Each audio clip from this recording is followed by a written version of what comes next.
Et il est temps de retrouver Adrien Gindre. Bonjour Adrien. Bonjour Brice. Votre invité Christophe Béchu, ministre de la Transition écologique et de la Cohésion des Territoires. Bonjour Christophe Béchu. Bonjour Adrien Gindre. Le chef de l'État a une nouvelle fois hier justifié sa décision de dissoudre l'Assemblée. Il parle d'une décision responsable et il a surtout ces mots: sans dissolution, ça aurait été la chienlit. Avec la dissolution, c'est quoi? C'est la campagne. Et la campagne, c'est une campagne rude, où dans un premier temps, on rencontre des gens qui n'ont pas encore tous bien compris le bien fondé de la dissolution, mais qui ont compris au moins une chose. C'est qu'il y a tellement peu de temps avant l'élection que le sujet, c'est pas de savoir s'il fallait ou s'il fallait pas dissoudre, ça on verra ça plus tard, c'est de savoir avec quel Premier ministre Mais vous on se avez réveille même, j'imagine, le 8 quelques juillet doutes au matin. sur ce calendrier et cette décision. Encore une fois, on aura largement le temps après Mais de on comprend bien qu'il commenter faudra demander des pourquoi, comptes a etc. posteriori. Mais là, tout de suite, c'est est-ce que le 8 juillet, c'est M. Mélenchon, c'est M. Bardella ou c'est M. Attal qui est le locataire de l'hôtel de Matignon? Alors, c'est pas pareil pour les Français. Emmanuel Macron, hier justement, a ciblé notamment le nouveau Front populaire, donc la gauche, quand vous dites M. Mélenchon. Il dit que ce n'est pas un programme social-démocrate, il dit que c'est un programme totalement immigrationniste. Alors ça, c'est un mot qu'on a l'habitude d'entendre dans la bouche du RN pour vous critiquer. Donc faire campagne, c'est reprendre les mots du RN.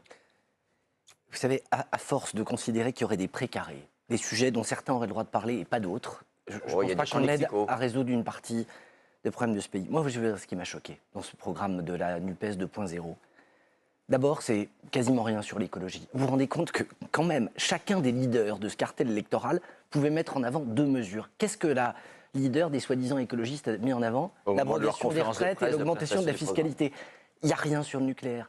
À part le fait d'expliquer qu'on va défusionner l'ASN et l'RSN, ce qui n'est absolument pas un sujet, il n'y a pas d'ambition, il n'y a pas de cohérence, il n'y a pas de vision collective et globale. Dans le programme de la majorité, si tant est qu'il y a un programme de la majorité, parce qu'on ne l'a pas encore vu, il y a des mesures écologiques nouvelles? Le doublement du leasing, qui a été un grand succès au cours de ces dernières années, et la poursuite d'une trajectoire, vous savez, la poursuite de l'action que vous avez menée. Et qui a conduit à 5,8% de baisse des émissions l'année dernière, c'est-à-dire plus que pendant la totalité du quinquennat de M. Hollande et de Mme Duflot. Vous savez, M. Hollande, celui qui est candidat en même temps que les fichiers S et que M. Poutou, dans une cohérence idéologique qui saute aux yeux de la totalité des Français.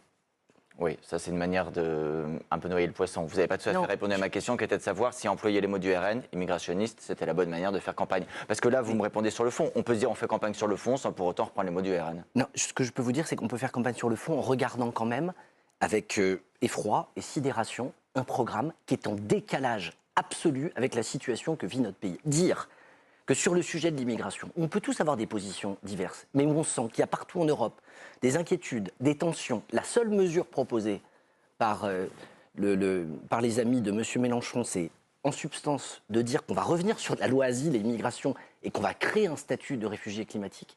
C'est le meilleur moyen de préparer les futures victoires électorales du RN en continuant à donner le sentiment qu'il n'y a qu'un parti qui accepterait ou qui déciderait de faire en sorte de regarder ce problème en face et de ne pas considérer qu'il y a quelque chose qui relève du fantasme, mais quelque chose aujourd'hui qui relève d'un vrai débat de société qui mérite qu'on s'y attarde. À nos confrères du Figaro, l'ancien Premier ministre François Fillon, que vous avez soutenu par le passé, dit l'extrême gauche c'est pire que l'extrême droite. Est-ce que vous partagez cette idée? Non.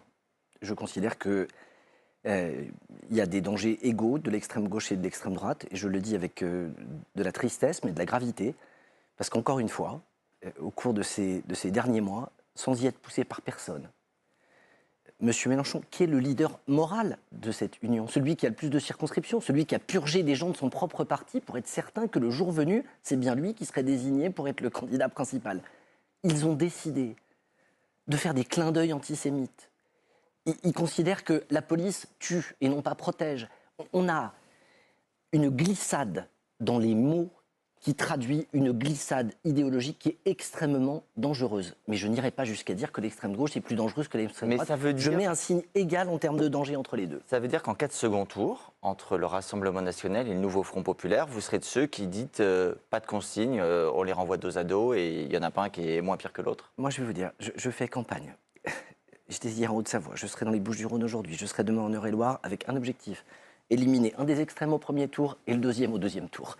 Au soir du premier tour, je répondrai sans phare à votre question. Mais oui, parce que la question se posera, Christophe Béchu. On peut se mettre la tête dans le sable et dire ça n'existera pas. Je ne suis pas en train de vous dire qu'elle ne se posera pas. Je suis en train de dire que plus on répond à cette question, plus on va, dès le premier tour, considérer que c'est juste une bataille entre extrêmes. Et je ne peux pas m'y résoudre. Et la suite, c'est la une du Figaro ce matin. Une France ingouvernable, sans majorité absolue pour aucun des blocs. Vous vous y préparez aussi d'une certaine façon? Vous l'envisagez? Vous l'assumez, ce risque? C'est un scénario existant, on ne va pas se mentir. Et donc on fait quoi? On voit aujourd'hui, il appartiendra au président de la République de tirer les conséquences de cette situation. Ce que je suis en train de vous dire, c'est que là, Oui, si mais- vous voulez bien, inviter un constitutionnaliste ou un politologue pour lui demander ce que sont les options. Vous invitez un homme politique. Moi, c'est quoi aujourd'hui mon obsession? Rencontrer un maximum d'électeurs pour leur faire passer le message qu'on ne peut pas se résoudre à donner les clés du pays dans la situation que nous vivons, ou à des admirateurs de Poutine qui font du rejet de l'étranger leur fonds de commerce depuis des années dans le sillage de Jean-Marie Le Pen, ou à des gens qui aujourd'hui flattent des instincts communautaristes et considèrent que la laïcité serait un problème islamophobe pour notre pays, ou multiplient des polémiques qui fragilisent nos institutions. On doit défendre. Et c'est plus compliqué parce qu'il n'y a pas des propositions démagogiques ou caricaturales à mettre sur la table. On ne va pas promettre la retraite à 60 ans qui va à rebours de ce que tous les pays du monde ont compris. Plus on vit longtemps, plus il faut travailler longtemps. On ne va pas brandir des hausses de fiscalité pour dresser les Français les uns contre les autres avec un matraquage fiscal qui viserait à expliquer que plus on taxe, mieux on se porte. Et on ne va pas non plus laisser penser que demain, l'immigration zéro avec la double frontière, c'est la solution magique pour protéger Et notre Christophe pays. Béchu, vous essayez quand même, dans cette campagne, de faire penser que le seul programme raisonnable, la seule rigueur au gouvernement, c'est vous. Aujourd'hui même, la Commission européenne ouvre la voie à des procédures disciplinaires, notamment contre la France, d'autres pays sont concernés, mais notamment contre la France, pour déficit public excessif. Est-ce que vous êtes vraiment les mieux placés pour donner des leçons? Monsieur Gendrin, je n'ai pas écrit le programme de la NUPES.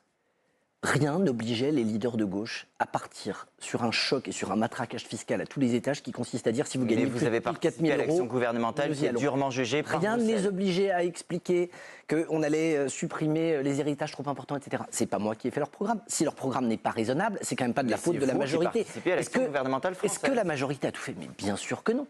Est-ce que le dérapage budgétaire de fin d'année, c'est quelque chose de glorieux?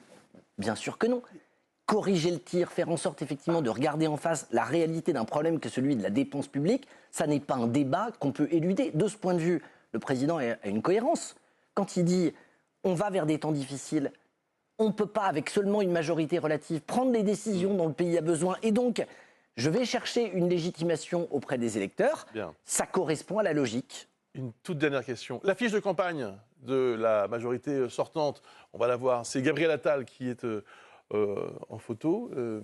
Il manque pas quelqu'un? Je ne vais pas faire de la langue de bois sur votre plateau. Il y a aujourd'hui une usure qui a touché tous les présidents de la République dans leur mandat, sauf que celui que nous avons à l'heure actuelle, c'est son deuxième mandat. Et donc avec une usure qui est plus forte que ceux qui déjà touchaient les présidents au bout de 5 ans. Il y a une incompréhension de la part d'une partie de nos concitoyens par rapport à la dissolution, et je ne pense pas que l'objectif ou l'enjeu principal de la campagne, c'est de savoir qui sera encore le président de la République le 8 juillet au matin. Et c'est le bon Premier ministre? C'est en tout cas celui que Emmanuel Macron a choisi pour la France. C'est celui qui mène cette Pour campagne le renouveau, et c'est celui que les pour essayer de candidats... convaincre des électeurs, est-ce qu'une autre personnalité de la majorité n'aurait pas été une bonne idée aussi? Je vais vous dire, on va faire les choses dans l'ordre. Bien. Tous les jours, entre M. Mélenchon, M. Bardella et Gabriel Attal, je choisis Gabriel Attal. Merci. Merci Pardon, à vous. merci, on est au terme de cet entretien. Je ne voulais pas vous couper la parole aussi. Non, mais vous ne l'avez pas fait, tout va bien. Merci Christophe Béchu. Merci Adrien.